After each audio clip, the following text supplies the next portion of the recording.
Continuing looking at homework problems from chapter 7.1.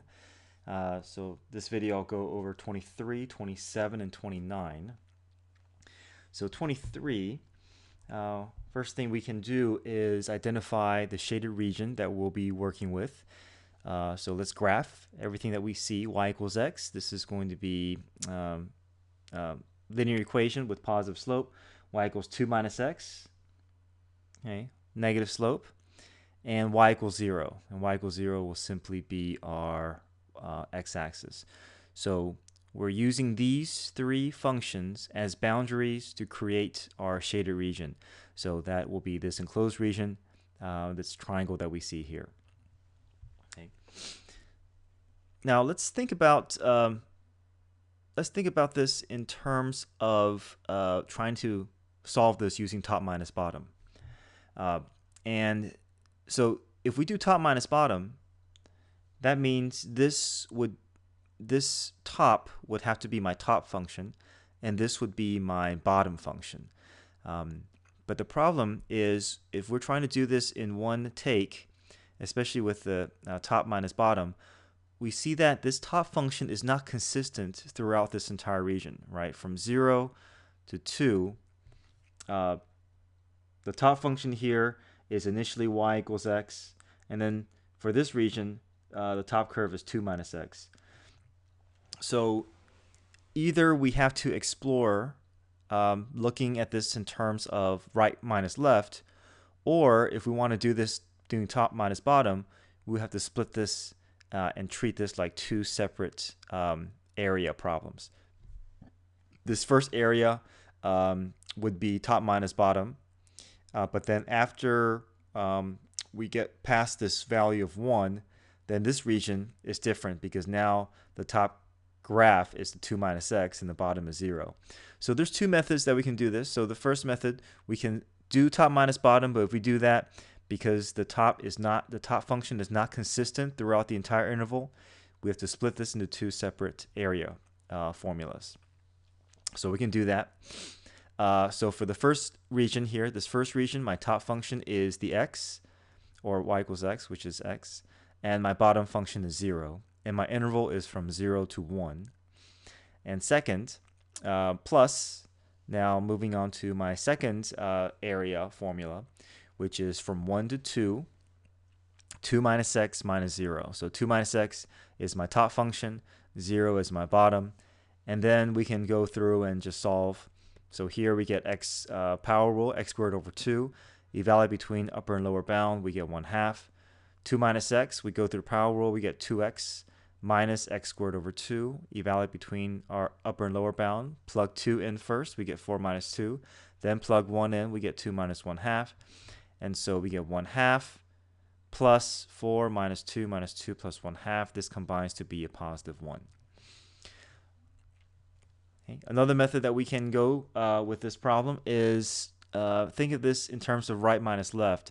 So if we're looking at this graph, okay, this region here, if we look at the region from right to left, we see that this graph is always to the right of this graph, consistently from here all the way to, from 0 all the way to 1. So we know that we can do right curve minus left formula, because we see consistency with the right, and we see consistency with the left. So right minus left, the right, but in order to plug this into this formula, we have to make sure that everything that we plug in is in terms of y.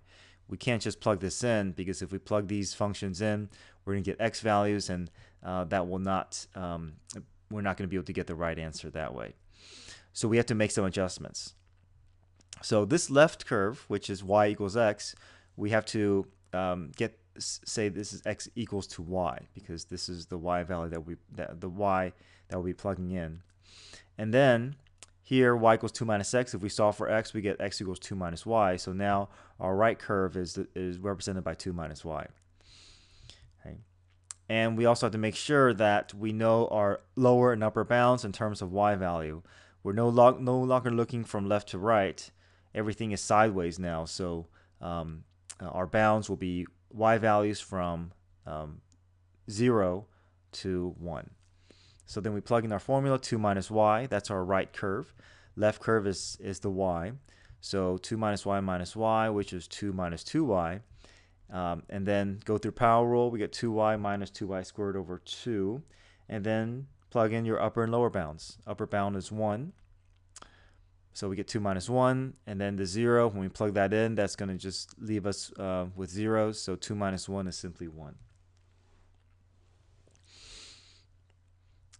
27, we have f of y is equal to y squared, and we have g of y is equal to y plus 2.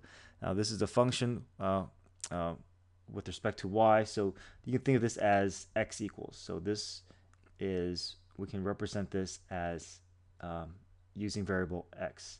Just like how f of x is same thing as y, f of y is represented by x. So we have x equals y squared, and we also have x equals y plus 2. X equals y squared is basically a parabola that is flipped on its side, with the vertex being 0, 0, but the graph is going to be opening to the right. X equals y plus 2 is simply y equals x minus 2. So y-intercept at -2 and with positive slope. Okay, so as we see, we have a shaded region here. So if we're comparing the orientation between this parabola and this linear equation, we see that these two graphs, well, at least within this shaded region, they're not oriented above one another. We can't identify a top, we can't identify a singular bottom. So the better relationship here is the right and the left. So the right graph is the y plus 2, and the left boundary or the left graph is the y squared. So first we need to find our upper and lower bounds so we can actually plug into our formula. So to do that, we set the two equations equal to each other. So y squared equals y plus 2. We go through and set everything to one side, 0 on the other. Factor this out to be y minus 2 times y plus 1. Solve for y, which is 2 and -1. So then we know that we have our lower bound at -1, and we know we have our upper bound at positive 2. So from -1 to 2, our right graph is y plus 2, which is the line, and the left is the y squared, that's the left, and we have everything in terms of y. That's exactly what we need if we want to do right minus left formula. All these are separate terms. We go through power rule, plug in our upper and lower bound, and all this is just calculation to simplify, and we're going to get an area of 9 over 2. Okay. 29 is going to be much the same thing. F of y equals y squared plus 1. This is now going to be a parabola with a vertex at 1, 0. And again, the parabola is going to open sideways. G of y equals 0. This is the same thing as saying x is equal to 0. So x equals 0 is just a vertical line. And we have our bounds y equals -1, which is here, and y is equal to 2. So we're trying to find the shaded region that is bounded by all these four functions and lines. So we see that the shaded region will have to be in this region, simply because we need boundaries using all four equations and functions provided for us.